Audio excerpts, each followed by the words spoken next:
Gearoid O'Dea is a visual artist from Dublin. He creates what he calls rounds, these highly graphic visual images. He's come to London to talk to us and tell us how he's developing that idea. You've used the word round, doing pictures in the round. Can you tell viewers what you mean by that? So I knew kind of at the start of the anxiety project that I needed to develop a project structure to put these instances of heightened stress into. So each time it would happen, I would kind of catalogue that as a round. So all of those photos would be in that round. So then I'd come back to the studio with all the photos and I'd kind of assemble them and kind of weed some out and then start thinking about possible compositions and combinations. One of them, for example, is based on Ridley Market in Dalston in London. And that became, I think, round 9. So round 9, Ridley Market Dalston. So it's quite a literal title, and then it's up to the viewer to kind of, if they know the place or if they don't, to kind of pull and push. How did you first become interested in art? I kind of got into graffiti in a big way. So we would have been doing some light vandalism with a group of friends.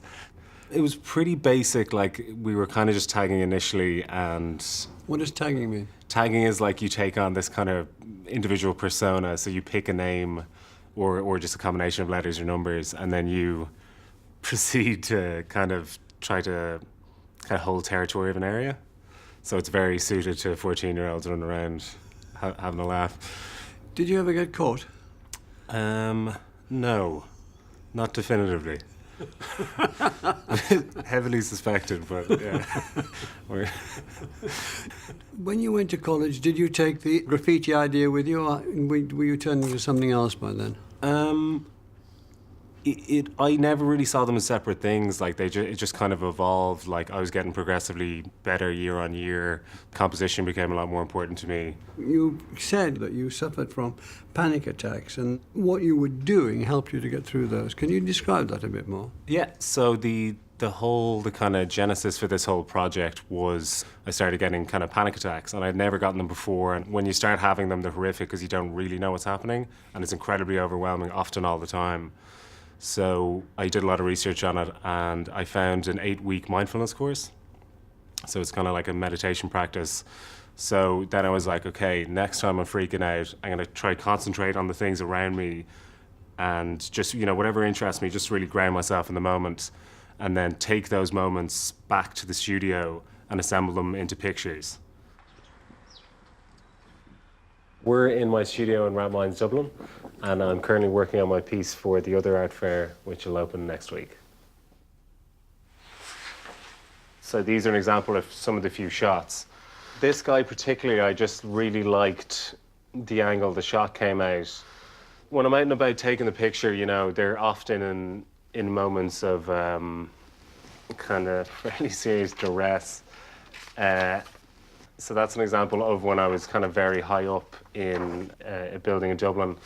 And you can even see there how it's slightly out of focus and it was kind of very quickly shot. Once I've taken the photographs, I kind of get them usually printed out and kind of lay them all out, have a look, see how they could potentially fit together, and then just begin to whittle down. So at this stage, I do rough sketches of each of the elements of the photographs, and then I kind of allow myself to be, very free with whatever elements I want to embellish in whatever way I want to do it.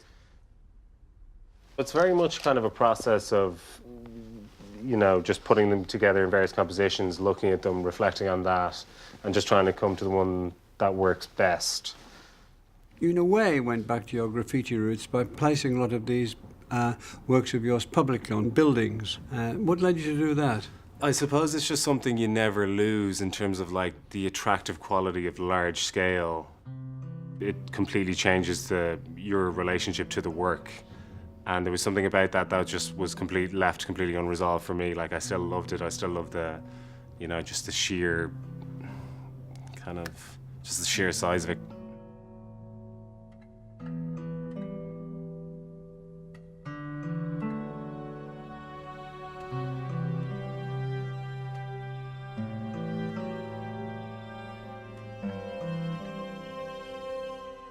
what Sky Academy Art Scholarship project are you developing for them? I'm continuing on with a new iteration of the rounds project, and I'm coupling that with 3D sculptural forms, because as I pasted work up in the street, the bumps and crevices and cracks and stuff, which initially I was annoyed that it wasn't, you know, straight and perfectly flat, began to have an impact on the work. So I was like, okay, I need to make my own walls in the studio, and I was like, rectangles are kind of boring, so pentagons you can build up on each other. So it became a really kind of organic process of kind of just being able to build up these little paper forms which mirrored the systematic nature of the rounds. Now, for each of these maquettes, they're all built up through a very kind of intuitive process of taking just parts of the pentagons and, you know, putting them together and rearranging them with, you know, various shapes. And then I can kind of look into how the image could actually be mapped onto it. So this is a visual representation of the piece I'll be putting in the other art fair. So it's just to give me an idea of how it's going to look.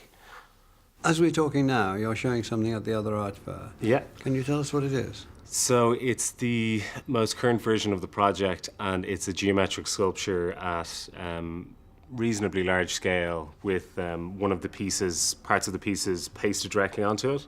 So it's a new departure because being able to see the work interacting with the sculpture in that way has been an ambition of mine for like the last 2 years.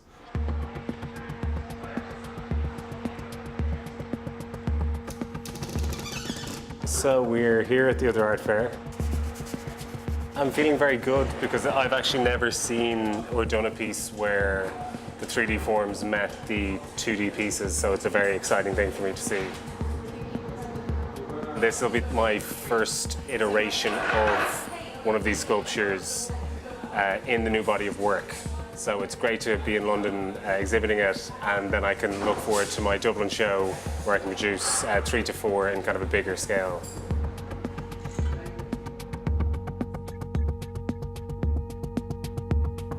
Were you pleased to win the Sky Academy Scholarship? Oh, obviously you were. Did you expect to win it? No, I was shocked. I was deeply shocked. I got in the call for it, and I was kind of leaning back onto a wall outside because I kind of went out to take it, and I literally just slid down the wall into a heap, just going, Jesus, kind of trembling. It was unbelievable, to be honest, and just to kind of the opportunity it gave me to develop this this project and stuff was amazing.